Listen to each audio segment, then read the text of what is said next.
जय हिंद दोस्तों, आप सब लोग जानते हैं कि यूपी पुलिस का एग्जाम किस हद तक लीक हुआ है, कितना लीक हुआ है, कितने लाखों बच्चों तक ये लीक पेपर पहुंचा और कितने लाखों बच्चों ने उस पेपर को अटेम्प्ट किया और वहां पर कितना स्कोर किया, वो बाद की बात है। ये बात तय हो चुकी है दोस्त कि पेपर आपका लीक हो चुका है और कल भी आपको वीडियो बना के बात बताएगी कि चारों शिफ्ट जो है आपकी दोस्त फिर से होनी चाहिए, यानी कि यूपी कांस्टेबल की भर्ती फिर से होनी चाहिए। क्योंकि ऐसा नहीं हो सकता कि हम ये बोले किसी से कि भी second shift second shift second shift, क्योंकि इससे दोस्त नुकसान सबका हो चुका है। फर्स्ट शिफ्ट के बच्चा जो मेहनत से एग्जाम दे के आया, या सेकंड शिफ्ट में ये जिस बच्चे ने दिन रात जाग के मेहनत की, उसको ये गाइड किया गया कि भाई आप लोगों को अपनी आवाज़ उठानी है, अपनी मांग आपको प्रशासन तक पहुंचानी है, और जिसके लिए आज का ऑनलाइन प्रोटेस्ट का एक दिन कल की वीडियो में भी बताया गया। बाकी साथी अध्यापकों ने, हर एक प्लेटफॉर्म के टीचर ने आप लोगों का साथ दिया और आप लोगों को गाइड किया कि भाई कैसे आप लोग अपनी बात प्रशासन तक पहुंचाए और मुख्यालय लखनऊ तक आप लोग अपनी बात पहुंचाए, जिससे एक फर्क देखने को मिलेगा। आप लोगों को ने कल दोस्त मैं आपको बताऊं कि जो आप लोगों को हैशटैग दिया गया ट्विटर पर और उसके साथ में आप लोगों ने आज भी उसको ट्रेंड कराया, यूपी पुलिस री एग्जाम 1.58 मिलियन पोस्ट हैं आपके, और यहाँ पर यूपी पुलिस पेपर लीक के लिए भी 3.44 मिलियन है। यानी कि प्रशासन तक तो बात पहुंच चुकी, ऑनलाइन के माध्यम से जो बात पहुंचानी थी वो बात पहुंच चुकी। दूसरी बात आई थी कि जनप्रतिनिधियों को दोस्त आपका ज्ञापन देके आना है। जनप्रतिनिधियों को ज्ञापन देने पहुंचे बहुत सारे बच्चे, बहुत सारे जनप्रतिनिधि कई जगह से मौजूद नहीं थे, बहुत सारे जनप्रतिनिधियों ने उसको एक्सेप्ट किया और छात्र वहां पर काफी संख्या में पहुंचे, भारी संख्या में पहुंचे। यानी कि आप लोगों की बात पहुंची शासन तक और उसका दोस्त एक छोटा सा प्रभाव देखने को मिला। सब लोगों ने, विपक्ष के सभी नेतागणों ने, सब लोगों ने इसके लिए जहां जहां पर भी बात उठाई जा सकती थी वहां पर बात उठाई, ठीक है। और फिर आपका ये वो लेटर है साथी जो आपका विधायकों को छात्रों ने दिए जाकर के, ये सब प्रोसेस छात्रों ने किया, जो उनको कल गाइड किया गया कि भाई आप लोग अपनी बात को पहुंचाएंगे तो जरूर कुछ प्रभाव देखने को मिलेगा। तो एक नोटिस आता है, जिस नोटिस का मतलब था यूपी पुलिस भर्ती परीक्षा पेपर लीक को लेकर जांच कमेटी गठित। एक इंटरनल जांच कमेटी की बात आई, लेकिन दोस्त इंटरनल जांच कमेटी से यह तय नहीं हो जाता कि आपकी जो परीक्षा है वो चारों शिफ्ट रद्द हो जाएंगी, या आपकी ये जो परीक्षा हुई है ये कैंसिल हो जाएगी। इंटरनल जांच कमेटी का मतलब है कि वो किस तरह की रिपोर्ट देंगे उस पर बिल्कुल आप लोग विश्वास नहीं कर सकते हैं, या उसके बारे में हम कुछ भी कहें तो बेकार होगा, क्योंकि उसका कोई मतलब नहीं है, क्योंकि ये किसी कोर्ट की निगरानी में होने वाली कोई जांच नहीं है। और जांच क्या करेंगे जब लाखों बच्चों तक पेपर पहुंच चुका है, तो इतने लाखों बच्चों की किस किस के माध्यम से ना जाने किस किस ने शेयर किया, तो इतनी तो हम सब लोग जानते हैं कि दोस्त उन सबको पकड़ पाना ये बहुत मुश्किल है। आप किसी सॉल्वर को पकड़ सकते हैं, किसी दलाल को पकड़ सकते हैं, लेकिन उस दलाल की वजह से परीक्षा पर जो प्रभाव हुआ और मास स्केल में जो लाखों छात्रों को उसने प्रभावित किया है, जिन लाखों घरों को उसने प्रभावित किया है, उसको कभी भी आइडेंटिफाई हम नहीं कर सकते। ये बात तो तय हो जाती है, यानी कि इंटरनल जांच कमेटी। लेकिन आप लोगों ने जो प्रोसेस को फॉलो किया उसकी वजह से क्या है कि एक प्रभाव देखने को आप लोगों को मिला। अब बात आती है साथी, इतनी बात तो रही, आज हम लोगों ने आप लोगों के यहाँ बैठ करके सब लोगों ने प्लानिंग की कि भाई हम छात्रों को सिर्फ हम ये बोल दें कि एग्जाम लीक है, एग्जाम लीक है, हम बोले भर्ती परीक्षा दोबारा हो जानी चाहिए। भर्ती परीक्षा सिर्फ हमारे कहने मात्र से दोबारा नहीं हो जाती, आप कितना कहेंगे इस बात मैटर करती है कि भाई कितने मास स्केल पे कितने स्टूडेंट्स इस बात को बोल रहे हैं कि भर्ती ये आपकी जो परीक्षा है दोबारा होनी चाहिए। उस एक बात का अर्थ है कि हम कितनी बड़ी संख्या में, कितनी भारी संख्या में उस बात को कहते हैं। और दोस्त बाहरी संख्या क्या, इस प्रदेश का हर एक युवा इस बात को जितने दमखम से जहां रख सकता है उतने दमखम से वो उस बात को वहां रख रहा है। अब बात आती है साथी कि इस दमखम की बात को तो हमने रख दिया, आज रख दिया, अब हम कल क्या करने वाले हैं, कल क्या होगा। क्या ये जो जंग शुरू हुई, ये जो नकल माफियाओं के खिलाफ साथी जो प्रक्रिया होनी चाहिए, प्रशासन की जितनी शक्ति उनके खिलाफ होनी चाहिए, क्या प्रशासन उनके खिलाफ हो पाएगा, या हमेशा छात्र परीक्षा देके यूं ही रोते रहेंगे। क्या किया जाएगा कि भविष्य में इन बच्चों के साथ जो खिलवाड़ होता है वो बार बार ना हो, और आगे प्रशासन भी इस बात को जाने कि बार बार हम बच्चों के साथ खिलवाड़ नहीं कर सकते। इसके लिए सख्ती बरतनी होगी और दोबारा भी परीक्षा होगी, और लीक ना हो इस बात की कोई गारंटी नहीं है। तो यह गारंटी क्या होगी कि एग्जाम दोबारा होगा और निष्पक्ष होगा, बिना किसी चीटिंग के होगा। तो दोस्त यहां पर मैं आपको एक बात बता देना चाहता हूं कि आरडब्ल्यूए टीम जिसने आपसे बोला, और मैं अपने सारे साथी, सारे प्लेटफॉर्म पर जितने भी साथी अध्यापक हैं, हर एक छात्र से भाई हाथ जोड़ के निवेदन करता हूं कि हम लोग आपका सिकंदराबाद जिला बुलंदशहर से एक सीएम ज्ञापन यात्रा के लिए चलने वाले हैं।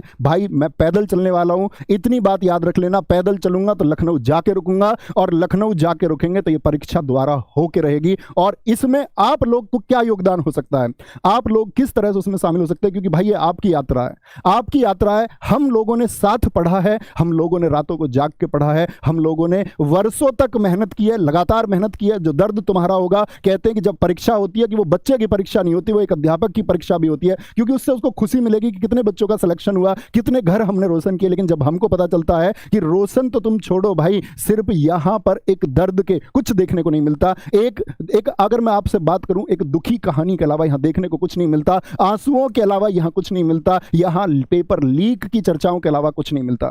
तो अंकित भाटी सर, हम बैठ के दोस्त घंटों से इसी एक चर्चा को कर रहे थे कि भाई अगर हमको चीजें सच में बच्चों का री एग्जाम कराना, तो री एग्जाम किस तरह से होगा, उसके लिए क्या रास्ते हो सकते हैं, या सिर्फ हम ये बोलते रहे कि भाई पेपर लीक है, इससे एग्जाम दोबारा हो जाएगा। दोस्त, ताकत का प्रदर्शन करना होगा। मैं चल रहा हूं और मैंने आप लोगों के लिए कुछ दिया है, ये बैनर्स हैं। कल साथी जो भी छात्र आए, मैं जरूरी नहीं आप ये बोर्ड बनवाकर अपने साथ लें इसको, आप लोग A4 शीट पर सादा पेंसिल से अपनी बात को लिखें, और उस बात को लिख करके साथ ही आप लोगों को एक बड़ी संख्या में शामिल होना होगा। मैं ये नहीं कह रहा हूं भाई आप मेरे साथ लखनऊ तक चलो, मैं आपसे बिल्कुल नहीं कह रहा हूं कि आप जहां तक मैं चलूं वहां तक चलूं, लेकिन जब मैं आपके जिले से होकर गुजरूं तो उस जिले में आपको शामिल हो जाना है। साथ ही मैं आपको बताऊंगा किन रास्तों से होकर के हम जाएंगे। मैं वहां आपका समर्थन चाहता हूं, ताकि उस प्रशासन को दिखे कि ये जो आवाजें उठ रही हैं पेपर लीक करने की, ये आवाजें सिर्फ ऑनलाइन आवाजें नहीं है, ये शरीर हैं, ये बर्बाद होता हुआ युवा जिसकी परीक्षा में लीक हो जाना उसकी बर्बादी का एकमात्र कारण है, ये सशरीर मौजूद है। उसका दर्द, उसका दुख तुमको देखना होगा, और अगर वो दर्द झलकता है, अगर तुम्हारे परिवार है, अगर तुम्हारे बच्चे हैं, तो तुम्हें ये देखना ही होगा, और इन बच्चों के लिए तुमको त्वरित डिसीजन लेना होगा, और तुम ये करके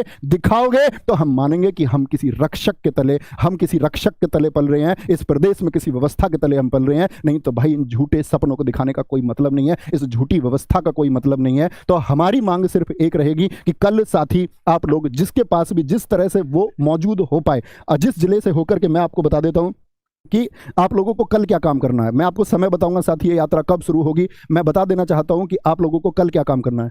कल देखो भाई, मैं आपके सब जिलों में जाकर के आपके डीएम को ज्ञापन मैं नहीं दे सकता, इतना आप भी समझते होंगे। तो हमारी यात्रा में अभी आपको एक नक्शा दिखाऊंगा कि कहां कहां से होकर गुजरेगी। तो उस जिलों के बच्चे से मेरी गुजारिश रहेगी कि आप अपने जो डिस्ट्रिक्ट मजिस्ट्रेट है, जिलाधिकारी महोदय हैं, उनको 2 तरह के ज्ञापन दे दें। एक तो परमिशन ले लें भाई उस यात्रा की, क्योंकि पैदल चलेंगे तो आप वहां जाकर के एटलीस्ट वो परमिशन, मतलब आप लेटर दे दें जाकर के जिलाधिकारी महोदय को कि हमारी एक सीएम ज्ञापन यात्रा है, जिसको हम बहुत शांतिपूर्ण तरीके से चल के करने वाले हैं। और इस यात्रा में दोस्त एक अपील और करना चाहूंगा, सिर्फ वह छात्र मौजूद हो जो अनुशासित हो। भाई अगर कोई उपद्रवी इसमें शामिल होता है, अगर किसी ने व्यवस्था बिगाड़ने का प्रयास इसमें किया, क्योंकि दोस्त ये आपकी यात्रा है, फिर हमारे हाथ में कुछ नहीं रह जाएगा। अगर आप इस यात्रा को बिगाड़ते हैं दोस्त, तो आप समझ लेना कि फिर कुछ नहीं हो सकता। अगर भाई कुछ परिवर्तन लेके आना ना, तो हमको बहुत अनुशासित, बहुत डिसिप्लिन वे में चलना होगा, और सबको साथ चलना होगा, और हम दिखाएंगे कि हम इस शिक्षित वर्ग के लोग हैं, हम छात्र वर्ग के लोग हैं, और हम शिक्षक वर्ग के लोग हैं। मेरे सारे साथी, सारे मेरे ऑनलाइन अध्यापक, ऑफलाइन अध्यापक, जिस प्रकार का सहयोग, आप सब लोगों का सहयोग जो है अपेक्षित है। ये बिल्कुल कोई नहीं है कि दोस्त इसमें कोई लीडर है, या मैं इसमें चल रहा हूं तो मैं इसका लीडर हूं, या आरडब्ल्यू टीम इसकी लीडर है। आप में से प्रत्येक व्यक्ति के पास इसका नेतृत्व है, और कोई भी साथी अध्यापक चाहे कि इसका नेतृत्व वह करना चाहते हैं, तो सबको हाथ जोड़ के विनम्र हम आमंत्रित करते हैं इसके लिए कि आप आगे चलिए, हम आपके पीछे चलने को तैयार हैं, क्योंकि ये बच्चों के हक की आवाज है। और दोस्त कहते हैं ना कि अगर तुम शिक्षित हो तो फिर हक के लिए लड़ना होगा। अगर तुम हक नहीं मांग सकते तो ये कलम तोड़ दो, अगर तुम हक नहीं मांग सकते तो ये कलम तोड़ दो, और छात्रों के लिए नहीं लड़ सकते तो फिर जीना छोड़ दो। तो दोस्त सब साथ आएंगे, और हम बहुत जबरदस्त तरीके से अपनी मांग को बहुत अनुशासित तरीके से, बिना किसी उपद्रव के हम आगे बढ़ाएंगे। कल का भाई, जैसे आपने आज बहुत अच्छे से फॉलो किया कि आपको कल बताया, आप सारे लोगों ने पूरे दिन प्रयास किया, और उस प्रयास का ऐसा नहीं है कि कोई अभी रिजल्ट देखने को नहीं मिला। दोस्त जरूर मिलेगा, 100% रिजल्ट मिलेगा, ये बात तुम लिख के ले लो। यहां पर दोस्त कल आप जिलाधिकारी महोदय को एक तो आपका इसके लिए परमिशन का ये ज्ञापन देंगे, एक भाई मुख्यमंत्री जी के नाम पर जो जिलाधिकारी महोदय को ही जाता है, वहां पर लिख के देंगे आप एक ज्ञापन, क्योंकि वो सीधे सीधे क्या करते हैं, मुख्य सचिव को रिपोर्ट करते हैं, और डीएम मुख्य सचिव को रिपोर्ट करेंगे। मुख्य सचिव वो व्यक्ति हैं जो सीएम को डायरेक्टली कोई भी मैसेज कन्वे करते हैं, तो ये बात वहां भी पहुंचनी चाहिए। यानी 2 तरह के लेटर आप देंगे, एक तो दोस्त आपका परमिशन का लेटर, और दूसरा भर्ती से संबंधित। भाई सबके पास सबूत है, सबके पास ये प्रूफ है कि घंटों पहले पेपर आ चुका है। अब दोस्त सिर्फ रोते रहने से काम नहीं बनेगा, प्रशासन को ये देखना होगा कि ये आंसू नकली नहीं है, ये दुखी चेहरे नकली नहीं है, ये वर्षों की मेहनत है। और भाई बात 50 लाख की नहीं है, बात है उन सारे परिवारों की जो इससे एक आशा लगाए हुए थे, एक उम्मीद लगाए हुए थे कि कल कुछ अच्छा होगा, और पता चलता है कल अच्छा नहीं, कल तो बर्बाद है, कल तो बर्बाद है इस पेपर लीक की वजह से। तो उन सब की उम्मीदों पर पानी फुरा है। आप लोग समझ सकते हैं 50 लाख स्टूडेंट्स मतलब भाई करोड़ों व्यक्ति उनसे जुड़े हुए होते हैं, परोक्ष या आपका प्रत्यक्ष रूप से। आप देख सकते हैं इस बात को कि कितने परिवारों की भावनाएं इससे जुड़ी हुई हैं, कितने माता पिता हैं जिनका रोता हुआ चेहरा बस ये एक उम्मीद रखता है कि इस बार कुछ हो जाएगा ठीक, और वो बार बच्चे को दिखती है अपनी बर्बाद होती हुई परीक्षा, अपने हाथों से मेहनत करने के बाद में फिसलती हुई परीक्षा। क्या कोई कैसे पढ़ लेगा, कोई किस हौसले के साथ हम उसको बोल देंगे कि भाई कल तुमको पेन पकड़ना, कल तुमको तैयारी करनी है। इतने मास स्केल पे चीटिंग, हाँ चीटिंग होती है, माना चीटिंग होती है, लेकिन आप जो भर्ती होने वाले बच्चे 60 के 60,000, वो चीटिंग वाले बच्चे तुम भर्ती कर देने की इस प्रोसेस में ये मान करके, ये सुन करके भी चुप बैठ जाते हो कि हम इसके बारे में कोई एक जांच करेंगे। बच्चे कैसे विश्वास करेंगे? दोस्त, जांच का मतलब ही नहीं बनता, मतलब तो इस बात का है कि आपका पेपर लीक हुआ है, परीक्षा दोबारा होनी चाहिए। तो दोस्त मैं आप लोगों को बता दूं कि भाई परसों मैं आपको बता दूं, यानी परसों 21 तारीख को सुबह 11 बजे ये यात्रा शुरू होने वाली है। भाई फिर से रिक्वेस्ट करूंगा मैं आप लोगों से कि ये देख सकते हैं आप, एक बार इसका स्क्रीनशॉट ले लेंगे। ये स्टार्ट होने वाली है सिकंदराबाद बाईपास, यानी कि जिला बुलंदशहर में जहां लालपुर गांव, जुनेदपुर गांव और सुखलालपुर गांव हैं, इनके पास से सिकंदराबाद बाईपास से जिला बुलंदशहर से ये यात्रा शुरू होने जा रही है। उसके बाद में बुलंदशहर बाईपास होते हुए खुर्जा बाईपास, गभाना, अलीगढ़ बाईपास, सिकंदराबाद, यानी कि जीटी रोड का जो रास्ता है NH34, NH91 जिसको हम पहले बोलते थे, उससे होते हुए, क्योंकि भाई हम भीतर गांवों में से नहीं निकल सकते, हमारे साथ बच्चों की संख्या होगी, तो हम शांतिपूर्ण डिसिप्लिन वे में घूमते आपका आगे चलते हुए एटा, मैनपुरी, बेवर बाईपास, कन्नौज, बांगरमऊ और फिर लखनऊ पहुंचेंगे, और वहां पर जाकर के हम अपना ज्ञापन सौंपेंगे। अगर दोस्त इस यात्रा में हम अनुशासित रहे और एक बड़ी संख्या में रहे, मैं फिर से आह्वान करता हूं उस अपनी वीर जवानी को कि हम अपनी आवाज दोस्त बहुत बुलंद तरीके से पहुंचाएंगे, और इतने बुलंद तरीके से पहुंचाएंगे कि प्रशासन इन रोते हुए बच्चों का दर्द देखेगा, और वो दर्द उनको दिखना होगा। लेकिन इस सब में जरूरी होगा कि कहीं दोस्त जो हम करने जा रहे हैं वो विफल तो नहीं हो जाएगा। क्या हम उसको अनुशासन से कर भी पाएंगे? नहीं दोस्त। अगर उसमें गैर अनुशासित कोई भी बच्चा है तो आपकी जिम्मेदारी होगी कि वो गैर अनुशासित बच्चा, प्लीज मैं हाथ जोड़कर रिक्वेस्ट करता हूं, आप मत आना।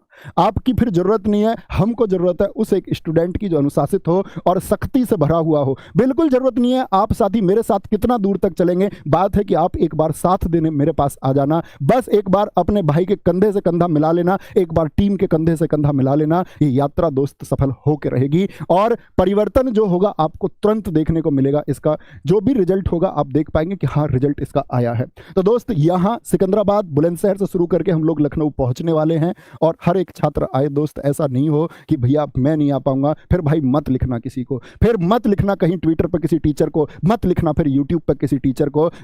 सिर्फ दोस्त ऑनलाइन लिखने से कुछ नहीं होगा, अब जमीन पर उतरने की बात है, क्योंकि एक समय तक शायद अब कुछ होगा पॉजिटिव, शायद होगा। हम लोग कल दोस्त आपका फिर वेट करते हुए, अपने ज्ञापन देखते हुए, कल का वेट करते हुए फिर हम, क्योंकि कल का टाइम आपको इसीलिए दिया जा रहा है। मैं कल चल देता भाई, मुझे कोई दिक्कत नहीं, मैं आधी रात में अभी चल दूंगा, अभी जस्ट चल दूंगा, मुझे चलने में कोई दिक्कत नहीं है। लेकिन दोस्त अगर प्लानिंग के साथ चीजें नहीं हुई ना तो कोई रिजल्ट भी फिर नहीं आएगा। अगर पॉजिटिव रिजल्ट चाहिए तो पॉजिटिव प्लानिंग चाहिए, और पॉजिटिव प्लानिंग चाहिए तो कल ये ज्ञापन दे दीजिए आप लोग, और फिर परसों 11 बजे हम लोग साथ शुरू करते हैं दोस्त अनुशासित तरीके से। सारे साथी अध्यापकों का फिर से स्वागत करता हूं कि भाई हमारी सबकी लड़ाई है, हम सब की जंग है, क्योंकि इन बच्चों से हमारा भविष्य है, और इन बच्चों के लिए अब हमको ग्राउंड पर आना होगा, एक अनुशासित तरीके से हमको लखनऊ चलना होगा, और मैं पैदल चलने के लिए तैयार हूं दोस्त। इसमें जो कुछ होता हो, कुछ घटना होती हो, जान जाती हो, प्राण जाते हो, ठीक है, जो कुछ होता हो वो सब मंजूर है, आपके लिए हर एक चीज मंजूर है। तो भाई स्वागत करूंगा, और मैं चाहूंगा कि आप अपने जिन भी अध्यापकों से ऑनलाइन ऑफलाइन आप अध्ययन करते हो वहां तक ये बात पहुंचाएं,